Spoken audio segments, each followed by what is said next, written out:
Hey guys, YQQ here. Today I want to go over the mid game. It's going to be pretty fast and simple. Honestly, the mid game shouldn't take forever, in my opinion, and I also consider the mid game something else. But most people consider the mid game as when you arrive to the bar. And I would say you can leave the bar pretty early into the game, and that you should come back eventually. Now, what I mean by this is that you should complete your main quest and complete the North main quest as well. So kill the Master of the Zone. And I'll go over some of the bosses and my kind of strategy going into the bosses. But yeah, I highly recommend going through your main quest because you're going to skip out on some farms. Like, you get a clan voucher that you can use on any armor. And what I mean by that is you can come to, after you complete the main quest, you'll get a clan voucher and you can use it on things that are from the Frontier base. So Damage Saturn, I can use my clan voucher for it, and I get the Damage Saturn basically for free. And all I did was complete the main quest. And I completed the main quest with my exoskeleton and the Seeker's AK. Really easy to do. So yeah. Now, if you want to grind out the bar early, that's more than fine. Just keep in mind that by doing your main quest, you're gonna get to bar level 6. I've barely done any grinding at all at the bar, and I got to bar level 6 just by doing the main storyline. So keep that in mind. Um, if you want to grind out bar level 7 before going to the north area, that's fine. But you're going to want to unlock Anomalous Serum as fast as possible. And you're going to thank me later when you do the main quest and, again, unlock Serum very early. And why do you want to unlock Serum? Because it's a bartering item used to craft master tier armor and weapons.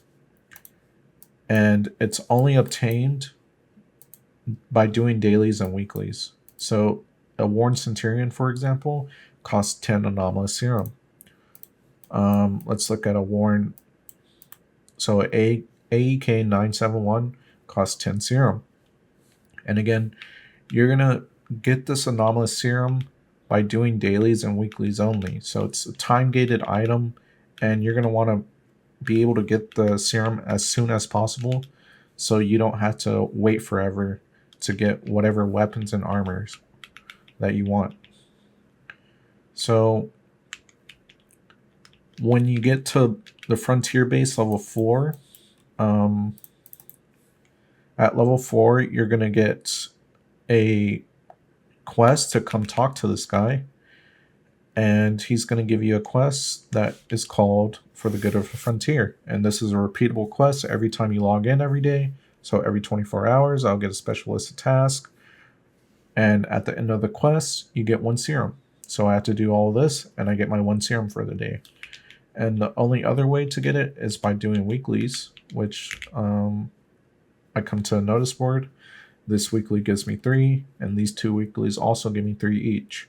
So that's 9 total. And those weeklies are really easy to do.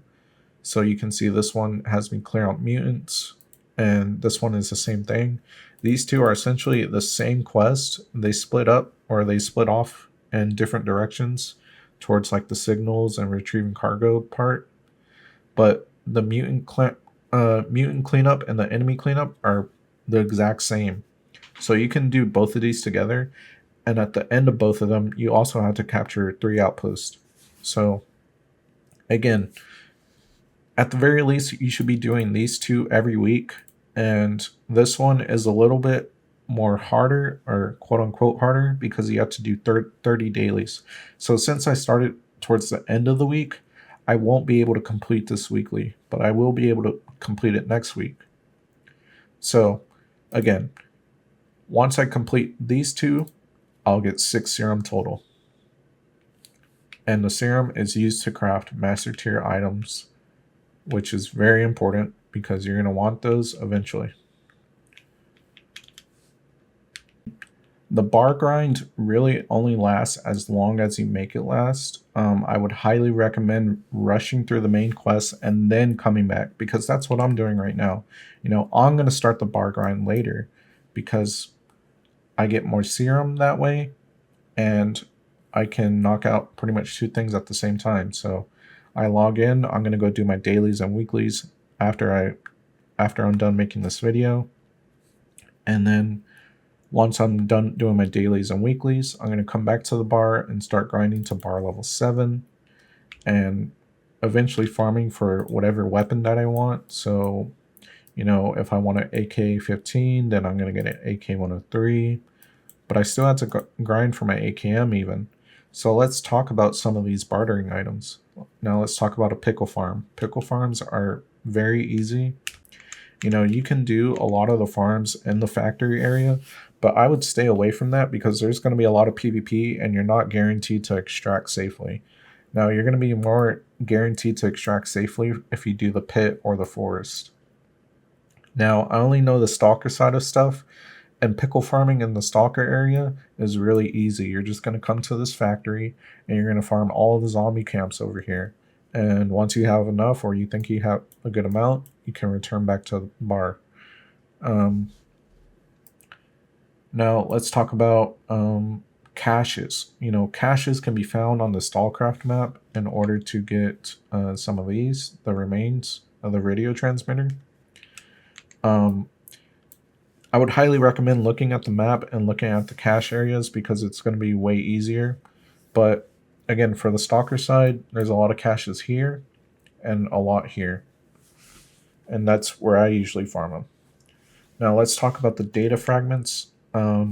These are really simple to farm. You can do the, what is it called, the research stations and you can get data fragments with these. Now it's actually time, just so happens to be the time that I can do this. Is it? Yeah, so it's nighttime. So let's go to this anomalous rift, and you can see I have nothing on me right now. I don't even have bullets on me, and there's 4 people next to me, but hopefully I should be fine. Now, from 12 to 4 o'clock end game, you can place this and you can leave it. You literally don't even have to defend it. And you can come back and claim it and get your batteries. So yeah, you can place multiple of these. So you can get a lot of them and go place one over here, go place one over here, go place one over here, etc., etc. And just go in a loop and claim them. So again, you don't have to fight these little sperm balls that come out of the research station or whatever the fuck you want to call them. Because yeah, the research station doesn't have to be defended from 12 a.m. to 4 a.m. in game. So look, see, there's stuff in there. Now, actually doing the research station at a proper time is very annoying, and I would highly recommend not doing it because, again, it's just fucking, it's miserable.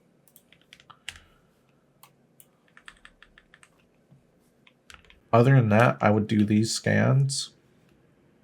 And when you do these scans, if you're looking for the blue data fragments, so the alphas, I would highly recommend doing them in the scrapyard, colos, black willows, or even roadside. All these areas, you can get the blue data fragments. And I recommend these areas mainly for a stalker as well, because in the forest at least, there's this little pit or trench, whatever you want to call it, that you can get stuck in. And the forest, in my opinion, is just really bad for doing data fragments. So yeah, come to these areas and do your data fragment farming here. Now, let's talk about the other tier of data fragments and, you know, bartering items in general. So like dopestone, batteries, and beta data fragments. All right, dopestone farming, really easy. Come to Polskoy, do the zombie camps here. Really easy. Now, just keep in mind, there's going to be a lot of PvP here. Now, Stalkers have it easy for everything else, in my opinion. You just come to the graveyard, do laps, and you're going to find a lot of data fragments from doing scans. You're going to find a lot of batteries from caches. It's going to be really easy. And the bandits, they have the Dead City, which isn't the exact same as the graveyard, but again, you're going to find data fragments here, and you're going to find caches. So yeah, do your farming there. Now, Polskoy and Dopestone farming, again, if you're a Stalker, I would definitely come here. Now, if you're a bandit, I'm not too sure. Maybe there's better places in the Path of Fools. But as a Stalker, I definitely went here a lot and did all my farming here for Dopestone. Now, there is going to be a lot of PvP here, so keep that in mind. But again, I think this spot is definitely worth going to. That's pretty much the bar. This area should not last that long, in my opinion. Just do your main quests, come back eventually. You know, I'm going to grind level 7 by doing some farms. I'm going to farm out my weapon. I'm going to farm out my science suit. And once I'm done farming those out, maybe I'll farm out my attachments as well. And then I'm done with the bar. You know, it's going to take a few hours, but I'm not too worried about it. It's going to be pretty easy. I'm going to get level 7, and I'm going to build whatever weapon I'm going. I'm still not sure which one I'm going. But if you have questions about what weapon to go, I would highly recommend building an assault rifle first. Do not build an AMB. The AMB is really great weapon, but there is a current battle pass weapon that is pretty much similar to the AMB. So yeah, consider this weapon if you want to go the AMB. You don't have to build a magazine for it. And what I mean by that is the AMB, you have to build a magazine that also requires 17 serum itself. So yeah, it's not the greatest thing because you had to use 65 serum total plus the 17. That's a lot of serum for one weapon. And you can see the Ash 12 also requires the same thing. So yeah, just keep that in mind that some weapons require additional serum with their magazines. Like if you made a F2000, you don't have to use serum for the 60 rounder. So yeah, keep that in mind. Some weapons require a magazine that requires serum. If you don't want to go assault rifle, go a machine gun. Machine guns are really good as a great first weapon, but again, I would go an assault rifle first, personally. I would stay away from submachine guns. Why, you ask? Because these are pretty much only for PvP, where an assault rifle is going to have a way better time in terms of farming for substance in the north area, where these guns are mainly for PvP. You know, these guns are really good, but only in close range combat. You know, if I'm killing this guy, I'm going to do a lot less damage to him with a submachine gun compared to this guy. I'm going to do a lot more damage with a submachine gun. But again, further range, a submachine gun is going to have a lot less damage compared to an assault rifle. Now, I'm not saying they don't do any damage at any range or at a further range. They do a decent amount of damage, but most of the time you're going to find that when you're going out to clear a camp, a lot of enemies are a little bit further. So yeah, keep that in mind. You're not always going to be this close to an NPC, and you don't want to be this close to an NPC because sometimes they have Segas, and that shotgun is going to shoot you in the head a few times and you're just going to go down. The only other thing I would worry about at the bar is definitely building your scientist suit, because you're going to need a damaged Saturn at some point in order to go to places like Reflection. You can go into Reflections with the Uranus, but a damaged Saturn is what you should be aiming for, and eventually getting your worn Saturn. you're done with the bar area, let's say you got level 7, you grind it out, whatever you want. Let's talk about farming at the north area really quick. Now, some people ask for some farm areas in the north area, and I'll go over them briefly. So for substance, if you don't know what substance is, it's this. This is really easy to farm. You see, I have 1,000 and I did the main quest, and that's pretty much the only thing I did. I didn't do much farming outside of that. Substance can be found by going to the opposite side of your faction. So if you go over here, you're going to find a lot of Covenant camps if you're on the frontier side.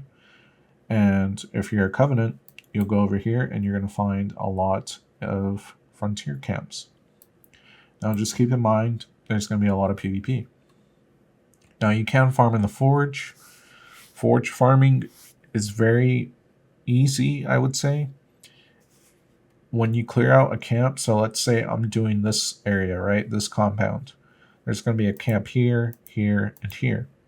I'm going to clear out this camp, and then I'm going to run to this building, clear out this camp, and then I'm going to clear out this camp. And then you're going to be like, oh, well, none of them are respawning. Just wait a few seconds. Don't be inside any of these 3 buildings. Just wait outside, like in this building or something.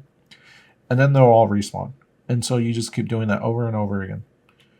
Forge has some of the best farming for substance, but just keep in mind, it's a long walk back. You know, I had to walk all the way back here, go through the barrier.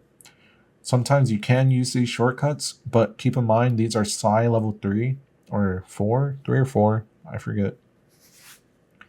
But yeah, you're going to need some pills if you want to go through here. It is a lot faster to cut through this area. But again, you're going to need a pills, you're going to need a science suit. So I take my science suit and I take a little bit of pills. Now let's talk about Psy Trackers. Psy Trackers are the things that you dig up with your leglet. These things. Psy Trackers are really easy to find. Again, look at the map. But what I would highly recommend going to is either Black Detour or Reflection. Reflection, I'm going to use as an example. This little area has level 4 thermal. Now, Reflection in general has level 3 thermal, so you have to come here in a science suit. Now, level 4 thermal means I'm going to have to pop meds in order to get into this little area. But there's a lot of caches here, so you just have to pop 1 med real quick, come in here, and farm some caches. And then you're going to come over here. As well, there's some caches all in this little ravine. So just keep that in mind. There's a lot of Psy Trackers in these areas and these little thermal spots. Now, I didn't cover the other side, so like the Merc, the Rise spots, and the Covenant spots. But as you can see on this map of the Black Detour and Reflection, you can see these areas that have level 4 thermal. These are the spots that have, again, the Psy Trackers that you can dig up. So go to those spots and you'll find some Psy Trackers. If you do reflection farming, you're also going to find that there's a lot of data fragments that you can farm. Now, I'll show an example of doing a research station, but basically, you're going to climb on top of it, activate the research station, and just kill the NPCs all around it. And once you're done, you'll get some data fragments. Other than that, there are a lot of ghouls in Reflection and Black Detour, and they run freaking fast. And fast is an understatement. They're running like a madman. And they're going to do a lot of damage as well because you're in a science suit. So keep that in mind. If you see a ghoul camp on your minimap, I would highly recommend just going towards that camp and clearing it out before doing anything else, because it's probably going to come while you're doing a research station, and they, for some reason, hit you on top of the research station, so they will kill you. Now, the only other thing to talk about is quantum batteries. I would highly recommend staying away from doing the gold camps, at least around the forge. You can do the gold camp in the center of the forge, because this one's going to give you a lot of batteries. But doing the ones around it, you're kind of just annoying people, because if someone's doing a substance farm here, like let's say this is a Covenant camp, and I kill it as a Frontier player, I clear out the gold camp, well, now this base becomes a Frontier camp. Now, if I had a Frontier teammate doing substance farming, he can't farm there anymore because all the NPCs are Frontier people. So just keep that in mind. Usually these small gold camps around the forge don't give a lot of batteries compared to the one in the center. But other than that, you're going to have to do outpost, and outpost is the easiest way by far to get batteries. And also I would recommend when you do your weeklies to select quantum batteries, at least when you're starting out, because this is easy 20 batteries. And yeah, where, getting data fragments, Psy Trackers, whatever, is going to be way easier to get compared to a battery. Well, that's pretty much it for the video. I'm going to go over some of the bosses, mainly the guard boss and the master of the zone. I wish I had a clip of doing the twins, but I forgot to record that, sadly. Now, there are some guides on the twins fight, but they're kind of outdated. But I did find one that might still work. I didn't do this strat myself, but maybe you guys can test it out and see if it works. But if it doesn't work, try and find something that you can climb on top of, like what I'm doing right now, and just prone down on it and kill the A12 twin a few times. And once he de-aggroes or he stops running at you, just jump off and wait for him to run towards you again. And when he runs towards you, just jump back on to whatever and prone down again. Now, I do want to say that the rest of this video is just going to be showing boss fights, and if you want to do them by yourself without any sort of help, yeah, that's the end of the video, really. I have nothing else to say or in terms of guides. If you guys have questions, of course, leave them down in the comments and I'll try to reply. Other than that, thank you for watching. But yeah, I'm going to continue the video and go over and commentate on the guard fight and the master of the zone. Now, the guard fight itself is pretty easy, I would say. It might be a little difficult if it's your very first time, but I did this in the Seeker's Falcon and the Seeker's AK. So yeah, it's really easy to do with just quest items. This was my first attempt on my second character, and yeah, I'll go through it real quick. Basically, the guard is going to charge at you every so often, and all you have to do really is just kind of run at him and towards the side, I would say. And other than that, in order to do damage to him, you have to shoot these like blue pillars that are kind of on him, or like these cylinders, like I'm shooting one right now. And that's how you do damage to him. So you can see he ran at me and I just kind of moved to the side. Runs at me, just move to the side. And that's all you have to do, really. The only other thing he does is he has like a little a laser beam. Well, this is like his healing phase. So you kill these things up on the side of the walls, and once you're done killing them, you can kill the snorkelers that are right here. And I kill these two as well. Here's his other ability. It's a laser. All you have to do is just move away. But yeah, that's all he does. He has a healing phase, and he charges at you, and every so often he shoots a beam at you. Other than that, just shoot his shoulders and shoot under his stomach as well eventually. And if you get hit, just don't panic. Wait for him to run at you and just run towards him a little bit and to the side. And that's it. Just rinse and repeat until he's dead.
Now, let's quickly go over the Shaman Fight. I would highly recommend siding with Morg so you can fight the Shaman, because there's an easy cheese method.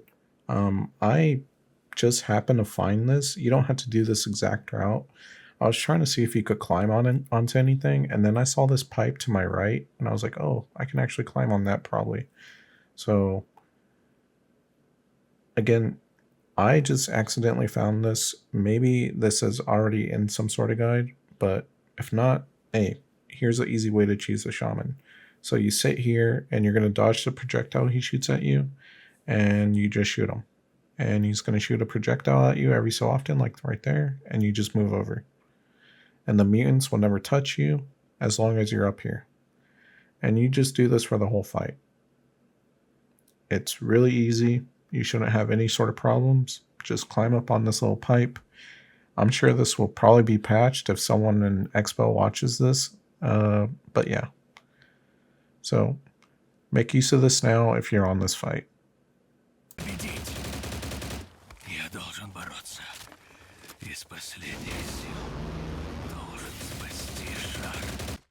Let's talk about the master of the zone. You're going to loot these 2 ammo crates. You're going to drop whatever you don't need. So I dropped shotgun rounds and the plates because I don't need them. And you're going to press this button and you're going to throw a flash grenade into here.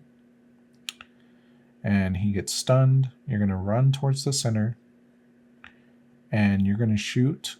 You're going to press this button and then you're going to shoot the grates. And you're going to go to the next one, shoot these grates. And you're going to do this for all 4 corners. Now, be aware of how close he is to you. So, use the sound that you hear from him. So I hear him next to me. I pull out my knife and I cancel my reload so I can throw my stun at him. So if you're in mid-reload animation, you will not throw your grenade. So make sure you pull out your knife or just stop reloading at a certain time. I'm shooting at him. You don't have to shoot at him. But now you're going to wait for him to do his grenade launcher. I just want to quickly add the sound cue for his grenade launcher. So here is what it sounds like.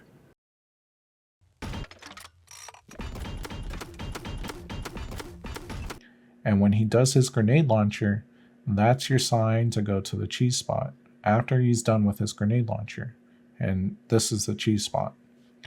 Now you're going to wait for his grenade launcher for one reason, because if you don't wait and you just go under here immediately, then he's just going to do his grenade launcher ability and just shoot it at you while you're under there, and you're just going to die. But basically what you do is, once you're in this spot, you're going to throw a flash grenade at the wall. He's going to get stunned, and you're going to shoot this little thing on his back. It's where that red light is. And once you do 75% damage, that's when the next part of the fight starts. So again, just shoot this little thing on his back. It's where the red light is, and you'll see the hit marker symbol. It's like hollow in the center, and if you're hitting the wrong spot, the hit marker symbol is going to be closed in together. So you can see, like right there, it's an X. It's just a full X. That's when you know you're not doing damage to him. So at 75%, you come over here and you just wait for him. Now we're waiting. There he is. You don't have to do damage. I do a little bit of damage and I run off. But yeah, once he's there, you're just going to press F on that little wheel and it'll freeze him. And you just come back over here, you prone under, and you rinse and repeat until 50%.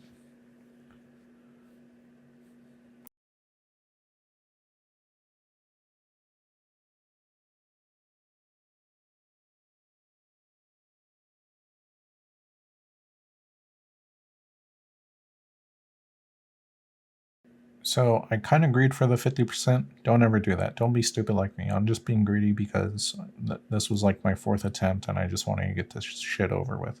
But yeah, so at 50%, you're going to come and click this button and you are going to sit right here. And right when he passes under this underpass, you're going to shoot this. So right when he passes under it.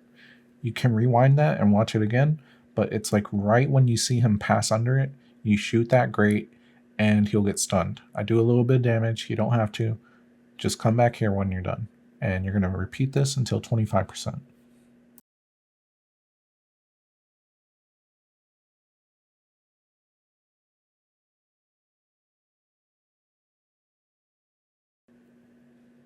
Alright, so now that we're at 25%, I like to just wait and stun him again so I can get a full stun duration to set this up.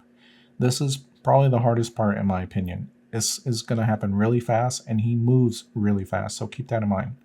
So I stun him and I press that button and I go up these stairs and jump down and go to the button. And right as you see him, so right here I click it, boom, he's stunned.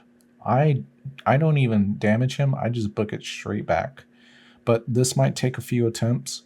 He is really fucking fast. So yeah, it's pretty much like right when he's about to fall off that ledge, that's when you're going to press the button. You can repeat it. Maybe I'll probably show it here again, but it's like right when he's about to fall off the ledge, you're going to press that button. So again, I'm going to go over it. You're going to come down, you're going to press the button, you're going to jump up on these stairs, jump down, get to the button, and right as you see him fall off the stairs right there, boom, you're pressing the button. So yeah, that's going to be the hardest part in my opinion about the Master of the Zone. So don't get frustrated if you fail this a few times, because yeah, it will happen.